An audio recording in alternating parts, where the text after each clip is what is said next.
All right, I am excited. We finally got some NASCAR DFS slates for us to attack tonight. Got the dual races. So we got dual race number 1 and dual race number 2.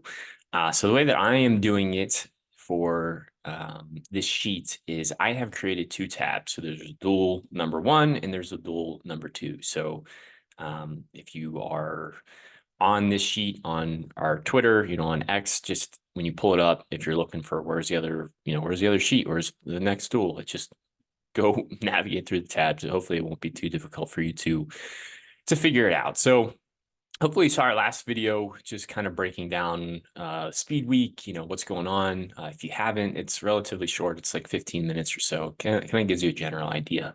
But in summary, what are these dual races? So these dual races are more or less qualifying races. They're 60 laps each. Typically, they don't see a lot of action, per se. It's not a whole lot is really going on. It's just teams kind of getting used to the track, used to their cars.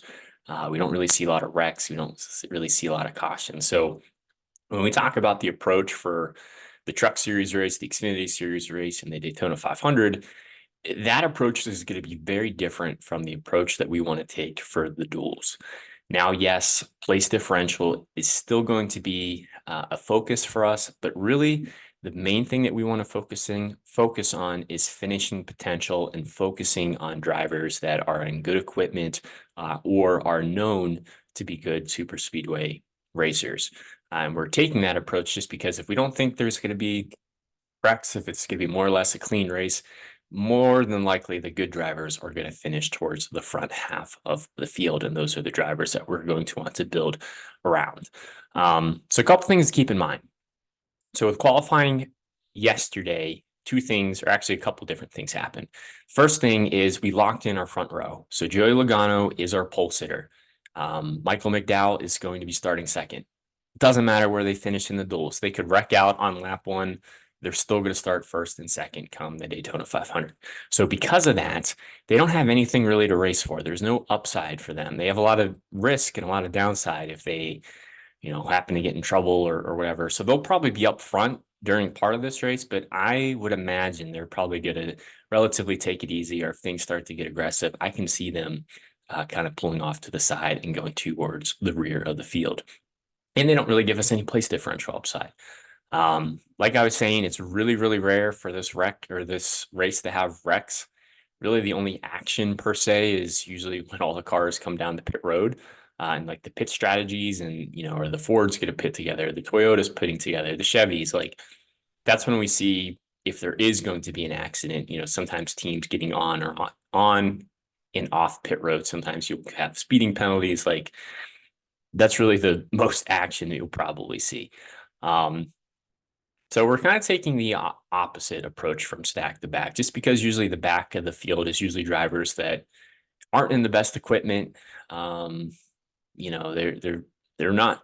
If we don't think there's going to be wrecks, there aren't really opportunities for them to advance their position.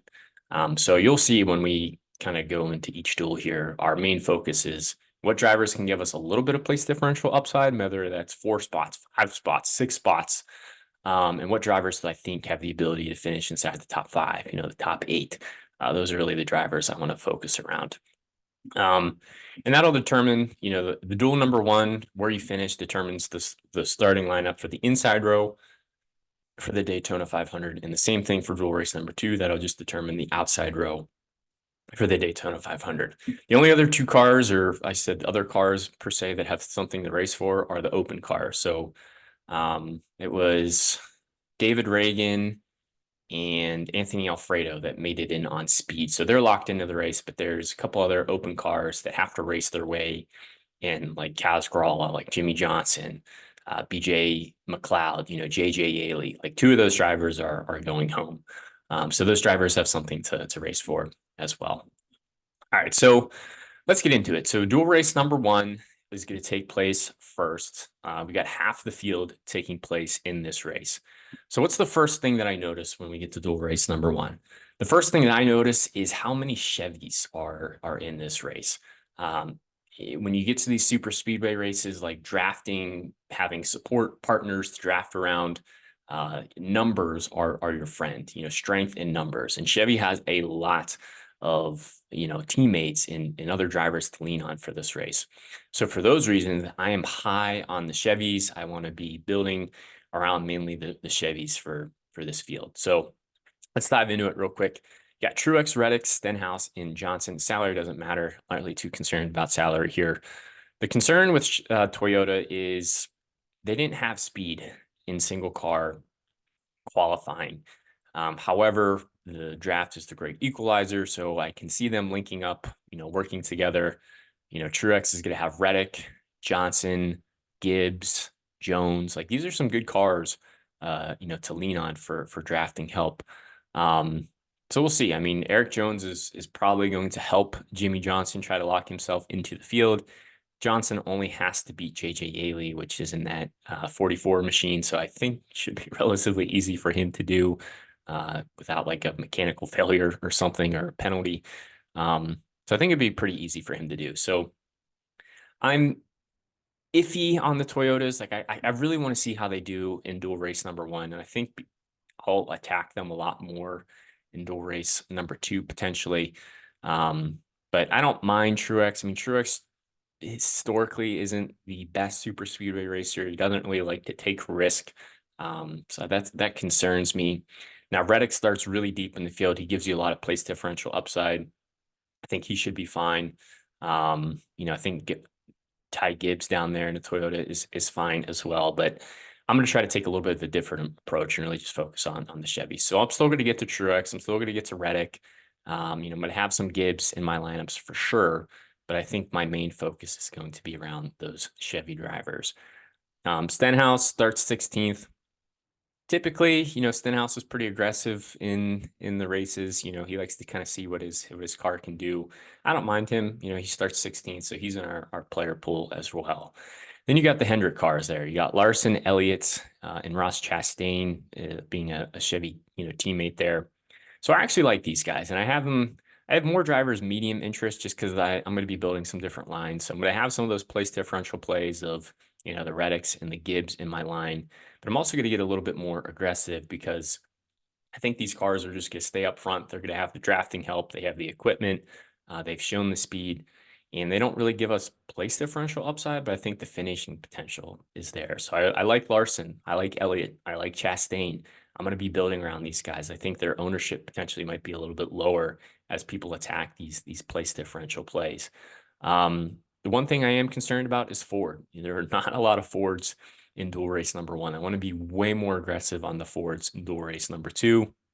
Chris Buescher is just kind of stuck there in no man's land. I mean, he doesn't really have too many Fords around him. He has Joey Logano, potentially to work with, but Logano doesn't really have anything to race for, so that's concerning. Ryan Preece is there, Todd Gilliland, but those aren't necessarily the best cars or the best teams when you think of the super speedway and just the numbers that the Chevys have. So for those reasons, I'd rather just build around Chevy. I really like Alex Bowman. I think Bowman gives you kind of that sweet spot of place differential upside and finishing potential upside. So I'm going to have a lot of Alex Bowman in my lineups. LaJoy and Hocevar, I'm relatively lower on.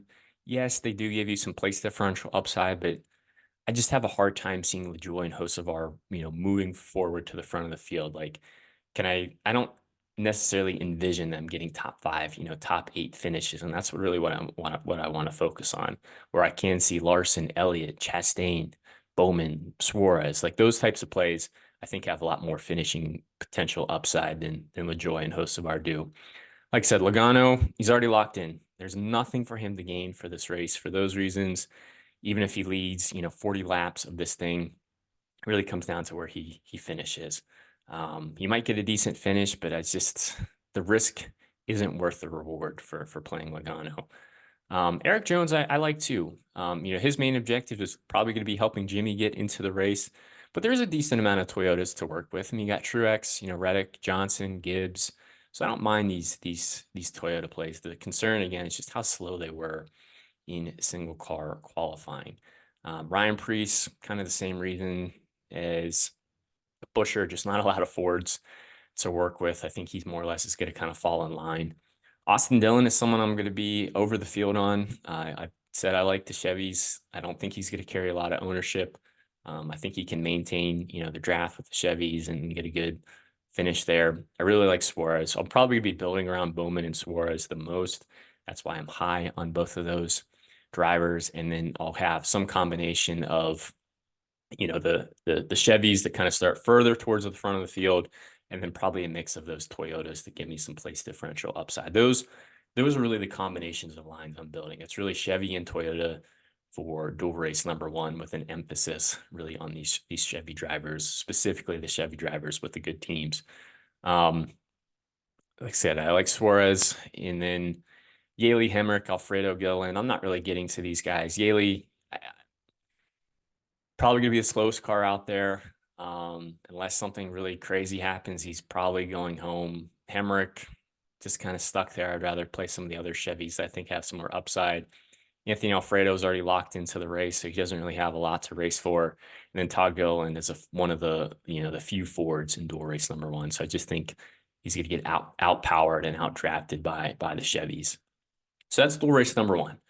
Dual race number two, I have kind of a different approach as far as manufacturers go. So when you get to dual race number two, we are really, really heavy on Ford. There are a lot of Fords in dual race number two, and I want to attack those Fords. And I'm kind of going to do the opposite of what I did in dual race number one. When we get to dual race number two, I am going to fade the Chevy drivers just because there aren't a lot of them. And based off of how dual race number one goes, that will kind of tell us what we want to do with the Toyotas in dual race number two. You got Hamlin, Blaney, Bell, and Wallace up there. I'll throw Keselowski in the mix too. I'm high on all these guys. Hamlin and Blaney are arguably the two best super speedway racers that we have in the Cup Series at the moment. Both of them, I think, are perfect plays. Hamlin gives you a ton of place differential upside starting 17th. As long as the Toyotas aren't terrible in dual race number one, I think Hamlin is totally a fine play for dual race number two. Really like Blaney. I think Blaney's going to be a core play of mine. I love the drafting help that he has. I love the equipment that he's in. I love the skill that he brings. He's going to be a core staple of my lineups. I like Bell, Wallace, kind of for the same reasons I like Hamlin, just some good place differential upside there. And they have some other Toyotas to lean on. So, you have the 23XI drivers, and now we have the Legacy Motor Club cars, it's Toyotas as well. So we're gaining more Toyotas in the field, and that's only going to help these Toyota teams where they are kind of split evenly between dual one and dual two, but they still have some Toyotas to lean on there. And the nice thing about them is they just give you a lot of place differential upside. Keselowski's another play I love. I love these Fords. So I'm going to have a lot of Blaney, a lot of Keselowski. When you get to the Chevy drivers, Kyle Busch, William Byron, yeah, they start up front. My fear and my concern is they're just kind of the opposite with dual race one. There aren't a lot of Chevys in dual race two. So depending on what strategy that they're involved with and how it shakes out and who they're drafting with, you need a lot of numbers and you need a lot of cars to advance your position. And I just think the Fords are going to take, more advantage of that. So I'm not really too high on Busch and Byron there. John Hunter Nemechek, I have his medium. I'd rather play his other, Toyota teammates ahead of John Hunter Nemechek just because he was the slowest of the bunch. But, he should still be able to maintain with the draft and get a decent finish. Not really getting his Zane Smith. And then I really, really like these SHR drivers. So I think everyone's going to go after Hamlin. I think people are going to go after Blaney. I think people are going to play Wallace, Bell, Keselowski, which I'm high on. Some of the drivers I think they're going to get slept on a little bit are these SHR drivers. So Josh Berry, Chase Briscoe, Noah Gregson. They don't give you as much place differential upside as the Toyota plays. They're not in the best equipment. They don't have the name recognition, but they're in Fords. And I think they're going to, surprise a lot of people. They're going to work together. If they can link up with the other Penske drivers, the other Roush Fenway Keselowski drivers, like there's a lot of Fords to work with, and they can easily just, maintain their position or, finish towards the front of the field. And I think they're going to carry significantly less ownership than the other drivers at the top side of the salary there. So I like all three of them. Same reason we're not playing Logano. We're not playing McDowell. Again, he's locked in. There's nothing really to race for. Get to the 6K range. I'm really not too high on any of these drivers, really, except for Gregson. Cindric, maybe you can sprinkle him in. I think he's not going to carry a lot of ownership, but there's a lot of Fords to work with, so he should still be in the mix. I don't mind that. Casgralla just starts a little bit too deep in the field. Didn't really have that much speed. One of the open cars trying to advance his position. I don't mind Justin Haley. Again, it's a route or it's a Rick Ware car, so I think that might deter some people, but he's a Ford, so he can still maintain the draft. I'm gonna sprinkle him into some ownership or into some lines as well, just to get a little bit different. David Reagan, he's already locked in, so not a ton for him to race for, but you can sprinkle him in a line or two. I'm not really gonna have that much Reagan. I'm gonna have a lot of Gregson though. I'm not getting the AJ. I don't want McLeod in my line. He's just an open car trying to make the race.